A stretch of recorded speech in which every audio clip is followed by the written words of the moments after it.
Hello sa lahat. Ang title ng video ito ay ang testimony ko. Isang lalaki na tukso niya akong mairita sa kanya. So, andito ako sa Baguio City again. God has given me a mission to help people at the same time increase ang faith ko and depend on Him alone. So, meron akong nasa experience na test na from Satan. And it was beautiful. I passed it. So here it is. Nasa palengke ako ng Baguio and gusto kong makita mga gulay at fruits na pwede ko bili before I leave Baguio.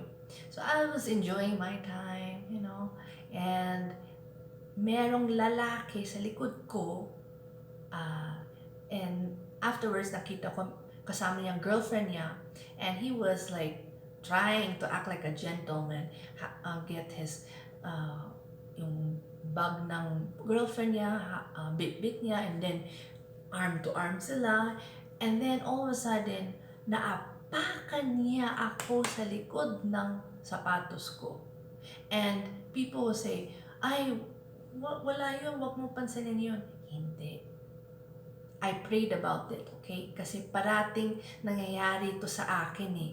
Wala naman akong katabi. Ang laki naman ng space sa paligid namin. Pero sobrang dikit niya, naapakan niya.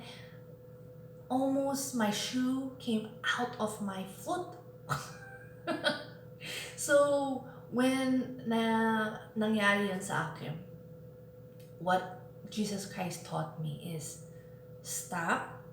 So, na-stop ako at natingin ko siya sa likod.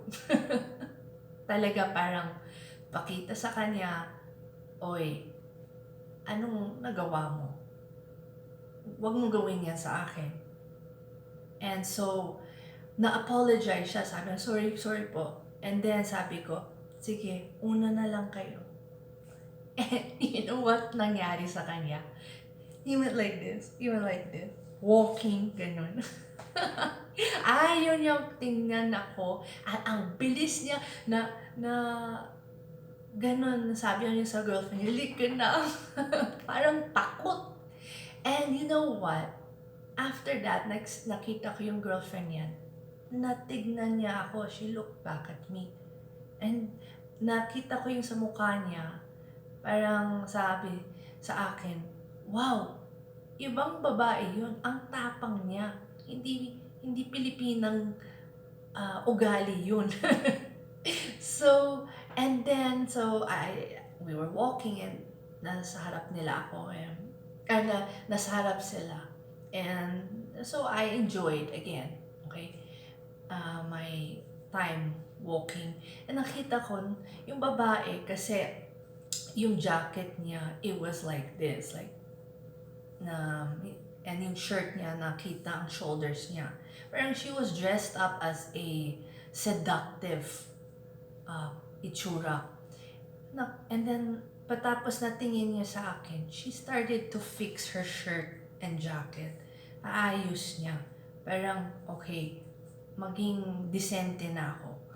And then, I also observe ko din, yung hawak niyang kamay, arm to arm sa boyfriend niya, nabitaw niya. Parang slowly nabitaw niya. They were starting to split. Parang I was like, something's going on that the Lord Jesus Christ is doing. So it was pretty cool. And then, sobrang nabilis silang naglakad to the point that sa dulo, sa buko area, merong bukong there, and na-turn around sila, and sobrang chaotic doon, ang daming tao. So, na-collide kami, pero hindi siya, natingin siya sa akin, babae, pero hindi siya na gustong magkausap sa akin kasi sobrang busy ang area yun. And plus, her boyfriend was saying, halika na, let's go na. So, na-feel ko, parang gusto niya akong usapin to be a friend um, to get to know me, pero it was so busy, so wala na yung chance. So this story or testimony, gusto ko sabihin sa inyo, yung nangyari yung naapakan niya ako. Holy Spirit, Mother God, was telling me na nahuli ko yung temptation na tukso niya ako para mairita at to take revenge sa kanya. Pero hindi ko nagawa yun. Instead, natingin ko sa kanya siya. Parang, hoy, nakita ko yun. Ay, ganun siya eh. He was trying to intimidate me kasi akala niya kayang-kaya niya ako. Kasi babae siguro at siguro mostly nagawa niya sa mga tao, wala naman na nasabi like, oy, tama, hindi maganda yan. Pero na-meet niya ako. See? Kasi I am a daughter of Father God and hindi ako na-tolerate ang mga masamang tao.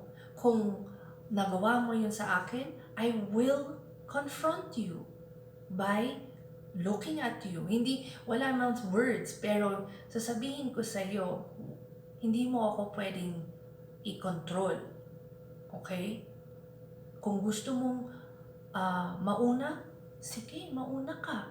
Pero wag mo akong i-push around, intimidate. So yun ang napakita ko sa kanya. And second, when nasabi ko sa kanya, yung when nasabi lang niya, sorry po, then pakita niya sa akin na, na-shock, na, ay, huling-huli ako, nako. So, na-apologize siya. Kasi, alam ko na ayun yung gimmick mo. Okay? And at the same time, there's times na hindi nila nagawa intentionally, pero nasabi ko sa kanila yun. And pakita ko sa kanila, magkumbaba ka. Huwag mong gawin niyang ganyan. Show accountability sa nagawa mo mali, even if it's not intentional. Okay? Kasi that's the righteous way to live. When nasabi ko, sige, go ahead na. And when ginito siya, like, ayaw niya magtingnan ako, pride yun. Ayaw niya magkumbaba. Why? Because anak siya ng demonyo. Unbeliever. Yun ang pakita sa akin ni Holy Spirit. Okay? So, when nagawa ko yun, I let him go through. God was teaching me, repay good for evil. Wag mo ipatol ang masamang ugali niya yung nagawa niya sa iyo. Pakita mo ang goodness ni Jesus Christ na turuan niya ikaw. That, okay, sige, gusto mong mauna? Go ahead. Right? Don't push me around. Di mo kaya i-push mo ako. Pero kung gusto mong mauna or you're in a hurry, you're free to go. Pero I choose to keep my peace and yung joy na bigay ni Jesus Christ sa akin. Yun ang pakita ko sa kanya. Nang hindi mo kaya akong i-controlin or intimidate. When nagawa ko to, na-inspire yung babae. That's why gusto niya kuusapin ako, pero wala nang chance kasi madali na sila. Gusto nang umalis ang lalaki. And the reason why gustong umalis yung lalaki sa akin, or when we collided, kasi ayaw niya ma-influence yung girlfriend niya. Kasi kung na-influence ang girlfriend niya, then mas-split sila. Hiwalay na sila. Wala na siyang girlfriend. So, pero nakita ng girlfriend niya, wow, gusto kong ganyang buhay, yung ganyang behavior. Pwede pala. Meron palang babae ng hindi nang disente, mabait, pero matapang din, wise din.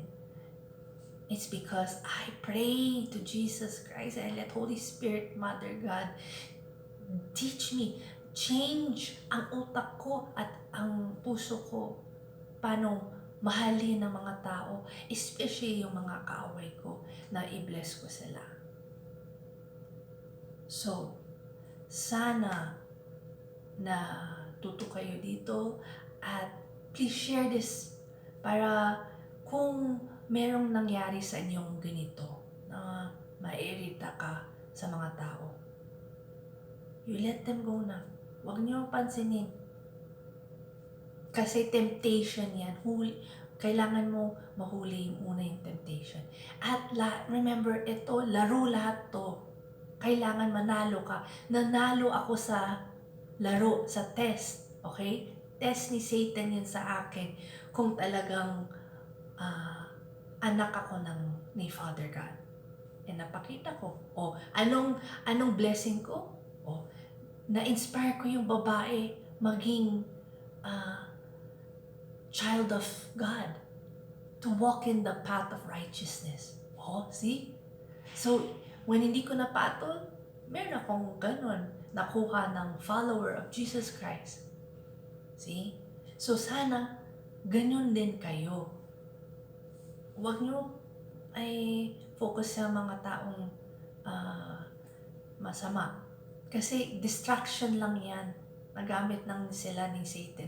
And itong lalaki, sabi ko sa inyo, anak ng demonyo. Unbeliever. Okay? So, ganun talaga siya. He is doing what yung tatay niya tells him to do. It's sad. Okay? So, please share this and sana na-inspire kayo to live righteously. Mahal kayo ni Jesus Christ. Okay? And don't forget, continue to repent and gawin niyo ang kalooban ng Diyos. This is the end of the video. May Jesus Christ bless you.